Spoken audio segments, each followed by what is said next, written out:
하나님은 이스라엘 민족에게 아주 훌륭한 지도자 한 명을 주셨습니다. 누구일까요? 모세입니다. 바로 모세입니다. 모세는 정말 훌륭한 지도자였습니다. 그런데 이 모세도 시간의 흐름을 거슬러 수는 없었나 봅니다. 이제 시간이 흘러 나이도 먹고 이제 하나님이 맡기신 사역도 이제 마무리할 때가 되어 갔음을 알아차린 것 같습니다. 이제 하나님 품에 안길 날이 얼마 남지 않았던 것 같습니다. 그런데 이 모세에게 한 가지 큰 걱정이 있었습니다.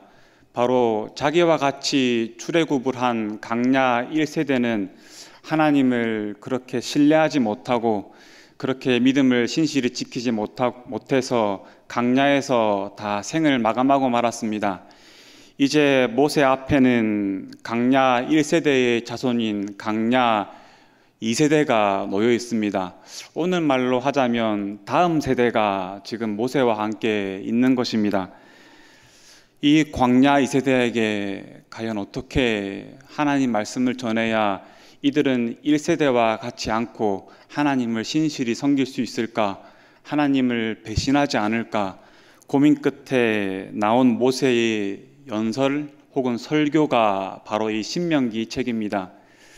여러분, 이 내용이 궁금하지 않습니까? 저는 궁금합니다. 그래서 오늘 우리 다 같이 신명기 10장의 내용을 나눠봤으면 좋겠습니다. 오늘은 신명기 10장 12절에서 22절까지의 내용을 살펴볼 것인데요. 결론부터 말씀드리자면 이 본문의 내용은 이렇습니다.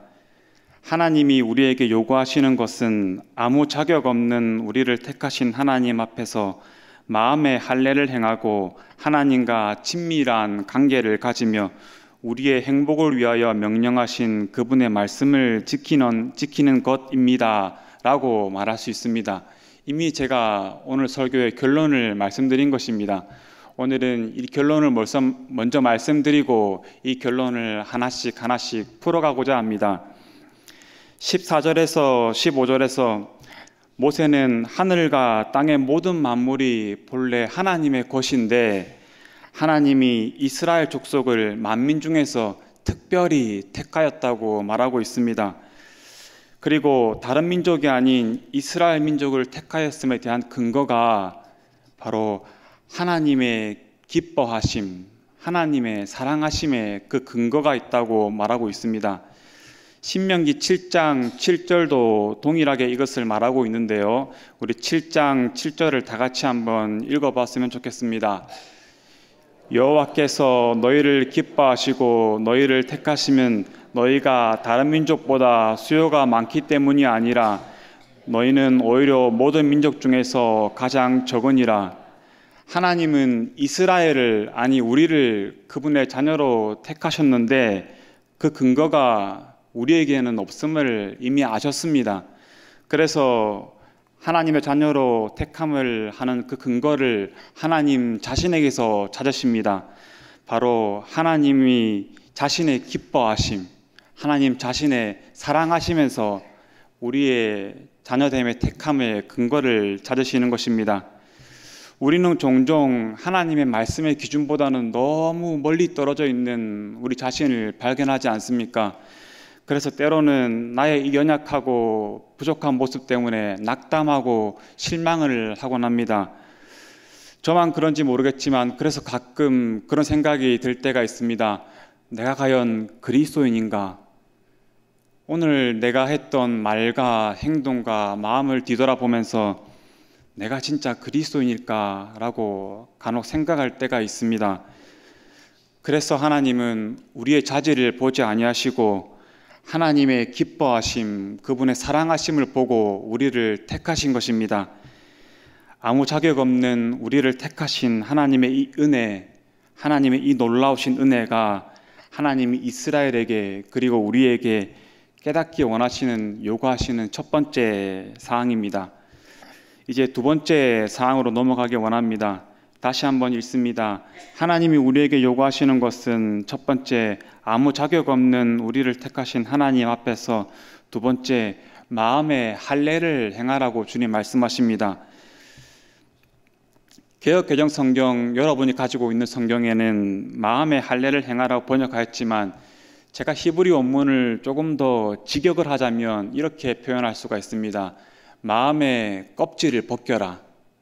마음의 껍질을 벗겨라라고, 마음의 표피를 벗겨라라고 번역할 수 있겠습니다. 원래 육체의 할례가 무엇입니까? 원래 육체의 할례란 남자의 생식기에 있는 표피를 일부 벗겨내는 것이 아닙니까? 잘라내는 것이지요. 그것처럼 마음의 할례는 마음의 표피를 벗겨내는 것입니다. 할례는 하나님과 언약을 맺은 이스라엘 공동체에, 내가 하나님과 언약을 맺은 그 언약 공동체에 속해 있다는 가시적인 그런 외부의 표징입니다.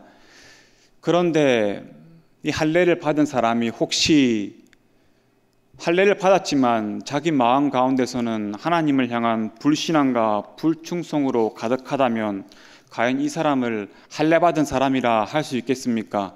외적으로는 율법을 열심히 지키고 하지만 그것이 가식적이라면, 그 마음에는 하나님을 경외하는 마음이 없다면 과연 이 사람이 진짜 할례 받은 사람이라 할 수 있겠습니까? 그래서 사도 바울은 진정한 할례는 육체의 할례가 아니라 마음의 할례라고 말합니다. 로마서 2장 28절에서 29절 말씀을 제가 읽어보겠습니다. 무릇 표면적 유대인이 유대인이 아니요 표면적 육신의 할례가 할례가 아니니라. 오직 이면적 유대인이 유대인이며 할례는 마음에 할지니 영에 있고 율법 조문에 있지 아니할 것이라. 그 칭찬이 사람에게서가 아니요 다만 하나님에게서니라. 마음의 할례를 받은 사람은 여호와에 대한 이 내적인 경외, 내적인 사랑에 따라서 외적으로 하나님의 율법과 하나님의 말씀을 지키는 사람입니다. 이 사람이 바로 진정한 할례 받은 사람입니다. 그래서 하나님은 17절 하반절에서 이렇게 말씀하십니다. 나는 사람을 외모로 보지 아니하고 뇌물을 받지 아니한다고 말씀하고 있습니다. 외모를 보지 아니한다. 이것은 얼굴로 대표되는 그 사람의 신분이나 사회적 지위 등 외형적인 조건을 보지 않으신다는 것입니다. 하나님은 마음의 중심을 보시기 때문에 그렇습니다. 그러면 뇌물을 받지 않는다는 것은 무슨 말일까요? 도대체 우리가 하나님께 어떻게 뇌물을 드릴 수가 있습니까? 여기에 대해서 영국의 피터 그레이기 교수는 이 구절의 의미를 이렇게 해석하였습니다. 하나님은 정말로 사랑을 요구하신다. 그러나 예를 들어 하나님의 계명들을 겉으로 지키지만 그러나 하나님을 사랑하지 않는다면 사실상 하나님께 뇌물을 드리는 것이다 라고 해석하였습니다. 그래서 하나님은 그 사람이 고아이든 가부이든 나그네일다 하더라도 외모를 보지 아니하시기 때문에 똑같이 그들을 위해서도 정의를 행하시며 그들의 필요한 떡과 옷을 주시는 것입니다. 하지만 세상 사람들은 조금 다를 수 있습니다. 세상 사람들은 그들이 고아라고 해서, 가부라고 해서, 또 나그네라는 이유로 그들의 외적인 지위를 보고 외적인 모습을 보고 불공정하게 대우할 수가 있고 할 수 있겠지만 하나님은 그러하지 않으시다라는 것입니다. 우리는 여기서 하나님의 크신 사랑을 볼 수가 있습니다. 나의 처지가 때로 고아 같고 때로 가부 같고 때로 나그네 같을지라도 세상 사람들은 우리의 그런 외적인 모습을 보고 무시할 수도 있겠지만 하나님은 절대 그러한 분이 아니시라는 것입니다. 실제 이스라엘 민족은 애굽 땅에서 나그네 같은 민족이었습니다. 하나님은 그 나그네 같은 민족을 지키시고 애굽에서 구해내신 것입니다. 그런데 안타깝게도 이스라엘 민족은 이 하나님을 향한 진정한 마음의 사랑이 있지 않았습니다. 그들은 육신의 할례를 자랑하였던 것입니다. 그러나 하나님이 진정으로 요구하시는 것은 육신의 할례 이전에 마음의 할례였던 것입니다. 혹시 우리 중에 자신의 육신의 할례를 자랑하시는 분이 있으십니까? 일주일에 내가 예배를 몇 번 드리는데, 성경을 몇 독했는데, 헌금을 얼마큼 드리는데, 이것을 자랑하는 것은 육신의 할례를 자랑하는 것과 같다고 할 수 있습니다. 여러분, 하나님은 마음의 할례를 받으십니다. 하나님은 마음에서 진정으로 우러나오는 찬양과 섬김과 순종을 기뻐 받으심을 잊지 말았으면 좋겠습니다. 이제 세 번째 권면으로 넘어가기 원합니다. 세 번째, 하나님이 우리에게 요구하시는 것은 하나님과 친밀한 관계를 가지기 원하는 것입니다. 모세의 세 번째 권면인 20절을 한번 다 같이 읽어보겠습니다. 20절을 읽겠습니다. 내 하나님 여호와를 경외하며 그를 섬기며 그에게 의지하고 그의 이름으로 맹세하라. 이 20절 구절을 자세하게 보니까 이 20절은 앞절에 있는 12절을 조금 압축해 놓은 듯한 이미지가 강하게 듭니다. 12절에서 모세는 뭐라고 말했습니까? 여호와께서 우리에게 요구하시는 것은 여호와를 경외하고 그의 도를 행하고 그를 사랑하며 하나님 여호와를 섬기는 것이라고 말했습니다. 20절은 이것을 압축해서 이렇게 말하고 있습니다. 여호와를 경외하며 그를 섬기고, 그렇게 말하면서 한마디를 덧붙이는 것이 여호와를 의지하라고 덧붙이고 있습니다. 애굽에서 내려간 이스라엘 민족은 고작 70명이었다고 성경은 말하고 있습니다. 여호와께서 그런데 아브라함과 맺은 언약을 기억하셔서 그들을 하늘의 별과 같이 번성케 하였습니다.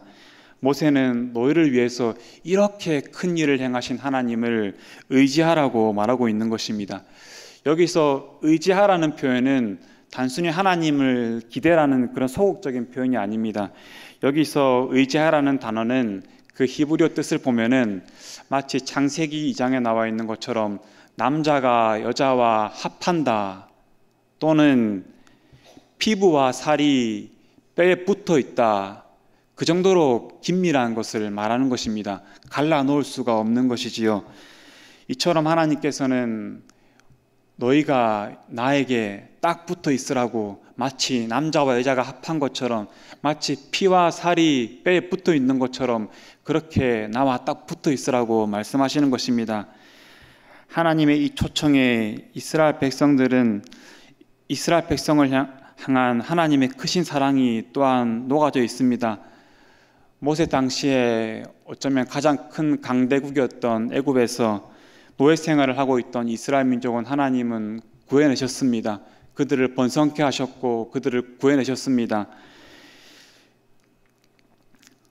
이처럼 크고 두려우신 하나님께서 지금 보잘것없는 이 작은 민족에게, 이스라엘 민족에게 이렇게 말씀하고 있는 겁니다. 너희 나랑 이렇게 친밀하고 긴밀한 관계를 갖지 않으렴? 이렇게 초청하고 있는 것입니다. 이곳에, 여기에 하나님의 크신 사랑이 녹아 있는 것입니다.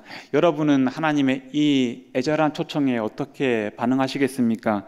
사실 우리가 하나님께 이런 초청을 부탁드려야 하는 것입니다. 하나님, 저랑 이렇게 좀 긴밀하고 정말 이런 친밀한 관계를 가지시면 안 되겠습니까? 하나님께 우리가 오히려 부탁해야 하는데 오히려 하나님께서 우리에게 이렇게 말씀하고 있는 것입니다. 당연히 그러니까 우리는 이 초청에 응할 수밖에 없는 거지요. 여러분, 하나님은 예전이나 지금이나 어제나 오늘이나 여러분과 매우 가깝고 친밀한 관계를 맺고 누리기를 원하십니다. 그래서 하나님의 임재 연습이라는 기독교 영성 분야의 고전을 쓴 로렌스 형제는 그의 책에서 이렇게 말합니다. 하나님을 혼자 내버려 두지 마십시오. 누구든 자기 집을 방문한 친구를 혼자 내버려 둔다면 무례하다고 생각할 것입니다. 하나님을 잊어버리지 마세요. 자주 하나님을 생각하세요. 쉬지 말고 하나님을 경배하세요. 하나님과 생사고락을 함께 하세요. 이것이 바로 우리 그리스도인이 실제 삶에서 받은 아름다운 부르심입니다.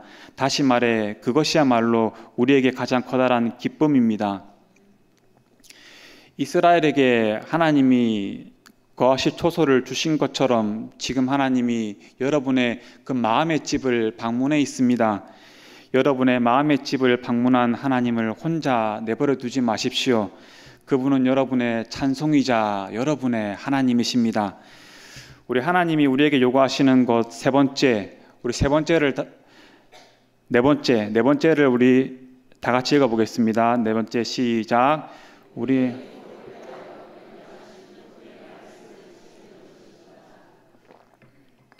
이것이 모세의 네 번째 그리고 마지막 권면입니다.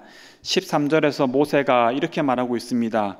내 행복을 위해서 여호와의 명령과 규례를 지키라. 과연 그렇습니까? 여호와의 명령과 규례를 지키는 것이 진짜 행복한 일입니까? 살짝 의문이 들기도 합니다. 여기서 행복이라고 번역된 단어는 히브리어로 토브입니다. 토브. 구약 성경에서 아주 많이 사용된 단어인데요. 제가 한번 조사를 해보니까 구약 성경에서 무려 553번이나 나올 정도로 많이 사용되어졌습니다.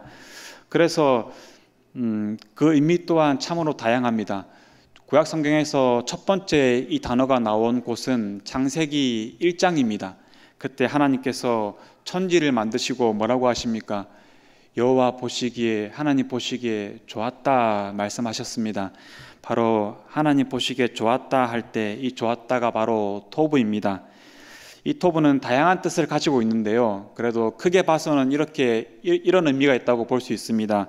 여러 가지 의미에서 좋음, 이 좋음의 의미가 있다고 크게 볼 때 볼 수 있습니다. 그러면 여러분에게 제가 퀴즈 하나 내겠습니다. 만약 이 토브가 사람의 얼굴을 묘사할 때 쓰여졌다면 그 의미는 무엇이겠습니까? 얼굴이 좋다? 네, 잘생겼다라는 의미입니다. 제가 오늘 여기서 보니까 오예배에 오신 여러분들의 얼굴들이 다 토브하십니다. 네. 하나님은 이스라엘 민족을 괴롭게 하기 위해서, 그들에게 짐을 지우기 위해서 내 명령과 내 규례를 지키라 말씀하신 게 아닙니다. 그들의 행복을 위해서, 그들의 유익을 위해서, 당신들의 토부를 위해서 지키라 말씀하신 것입니다. 제가 오래전에 얘기를 하나 들려드리려고 합니다. 오래전에 청년들과 셀 모임을 가진 적이 있었습니다. 그때 청년들 중에는 모태신앙을 가진 청년들이 참 많았습니다. 그때 누군가가 이런 재밌는 질문을 하였습니다. 만약 어떤 사람이 평생 자기 마음대로 살다가 죽기 직전에 하나님을 정말 진실로 믿었다고 합시다. 정말 진실로 믿었다고 합시다. 그래서 천국에 갔다고 합시다. 만약에. 그러면 청년 여러분의 마음은 어떻겠습니까? 라고 이렇게 누군가 흥미로운 질문을 하였습니다. 제가 했던 것 같기도 하고 하는데 하여튼 오래돼서 기억이 잘 안 납니다. 하여튼 청년들의 대답은 확실하게 기억이 납니다. 왜냐하면 그 대답이 약간 저에게는 충격적이었기 때문입니다. 그들의 대답은 억울하다라는 것이었습니다. 억울하다. 저는 이 대답이 충격적이었습니다. 그들은 모태신앙을 가지고 태어나서 매주일 교회에 나오고 헌금도 해야 되고 봉사도 해라 그러고 술, 담배도 하지 마라 그러고 그렇게 억압을 겪으며 살았는데 저 사람은 자기 마음대로 살다가 죽기 직전에 예수님 믿어서 천국 갔다 그러니까 자기 마음에 좀 억울하다라는 것입니다. 여러분은 어떤 마음이 드십니까? 그 청년들은 신앙생활을 하는 게 그렇게 행복하지 않았나 봅니다.